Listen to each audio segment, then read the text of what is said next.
All right, let's just dive right into this explainer and unpack a truly fascinating piece of ancient literature. Today, we're going to look closely at a 3,000-year-old text, Psalm 57, to see exactly how its brilliant structural pacing captures a totally universal human experience. We're talking about the journey of resilience, that crazy transition from absolute suffocating despair to undeniable triumph. And what's so amazing about this text is that even though it was written millennia ago, the emotional arc it traces is something every single one of us can relate to when we're facing overwhelming circumstances. We're actually skipping the pleasantries today because this ancient poem, it instantly plunges us into some incredibly high stakes. The author doesn't ease us into the story at all. We're immediately dropped right into the middle of a dynamic survival narrative. My soul is in the midst of lions. I mean, it's an incredibly jarring, immediate image of danger. You can practically feel the panic and the adrenaline pumping through the author's veins. This isn't just some quiet reflection, it's a frantic dispatch straight from the front lines of a crisis. So here is our primary source material for today, an English Standard Version translation of Psalm 57. At first glance, it might just look like standard stanzas of poetry, but as we break this down, you're going to see that this document actually maps a complete, perfectly structured emotional journey. It takes us step by step from the absolute terror we just talked about all the way to a place of unshakable confidence. Part 1. The Cave of Despair. To really understand the triumph at the end of this text, we first have to feel the suffocating darkness of its starting point. The introductory text frames our author, David, as a literal fugitive. He's hiding in a cave, fleeing from Saul, who is actively trying to kill him. So he's trapped in the dark, backed into a corner, crying out for mercy.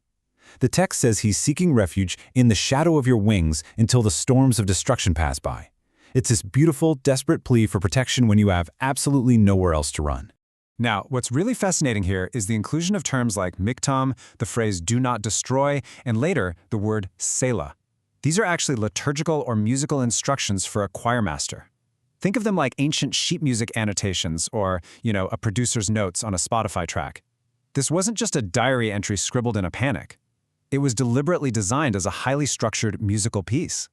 The author is literally processing acute trauma through structured art and music, turning a terrifying experience into something that can actually be sung and shared. Part 2. Surrounded by Lions. Let's move to the second phase of this journey, where the author vividly visualizes the terrifying threats waiting just outside that cave. The text uses incredibly visceral metaphors here.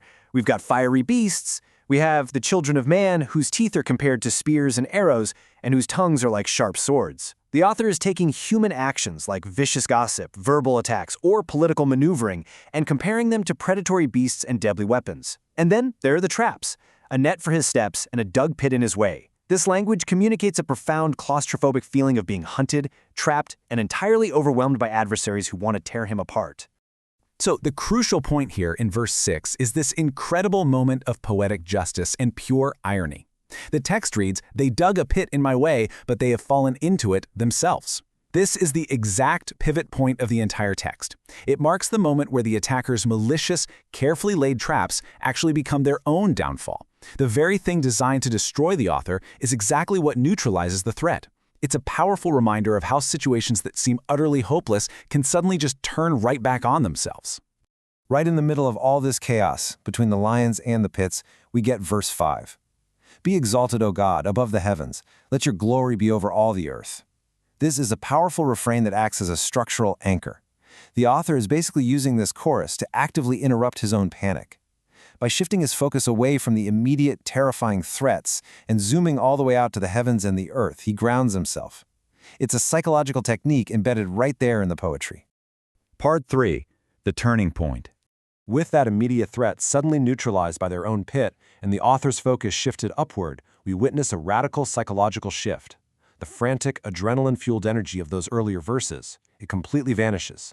It's replaced by this deliberate, rhythmic, repetitive declaration, "My heart is steadfast, O God, my heart is steadfast. I will sing and make melody." By repeating the phrase, the author is convincing himself of his own stability. The fear of the lions is gone, replaced by an unshakable, steady heart that is suddenly ready to create music instead of crying out in terror. Part 4. Awakening the Dawn. This newfound internal confidence just launches us straight into the emotional climax of the poem. transitioning from that dark, claustrophobic cave out into the vibrant, wide-open light. The author commands his instruments, the harp and lyre, to wake up. And there's a fantastic little detail in the source footnotes here, clarifying that my glory actually means my whole being. So he's commanding every single fiber of his own existence to wake up. But the absolute best part is the final phrase, I will awake the dawn. He isn't just passively waiting for the sun to come up and save him. He is so filled with triumph that he is metaphorically taking charge, commanding the sun itself to rise. It's an incredible display of agency and power after feeling so totally helpless. Notice how this builds into an entirely expanded perspective. In verses 9 and 10, the author's viewpoint has completely blown open. He's referencing peoples, nations, heavens, and clouds. He's no longer bowed down, hiding in a tiny dark cave, focusing on a net at his feet. Instead, he's looking outward to the global nations and upward to the vast, limitless clouds, recognizing a steadfast love and faithfulness that fills all that space. The mental claustrophobia is entirely gone. Which brings us right back to our refrain. The text closes with verse 11, which is the identical repeating chorus we saw back in verse 5. But think about how differently this reads right now. Earlier, it was a desperate anchor used to interrupt a panic attack about lions and spears. Now, it's sung from a posture of total, unshakable triumph. The words haven't changed a bit, but the singer's reality has been completely transformed. As we wrap up this explainer, I really want you to consider how this 3,000-year-old journey directly applies to your life today. We all face moments where we feel overwhelmed by the modern world. So what is your cave? What are the modern lions, the anxieties, the attacks, the pressures that have you feeling trapped? And more importantly, how can you use the structural pacing of this ancient text to interrupt your own panic, shift your perspective, and find your own steadfastness? It's an ancient blueprint for resilience, just waiting for you to use it.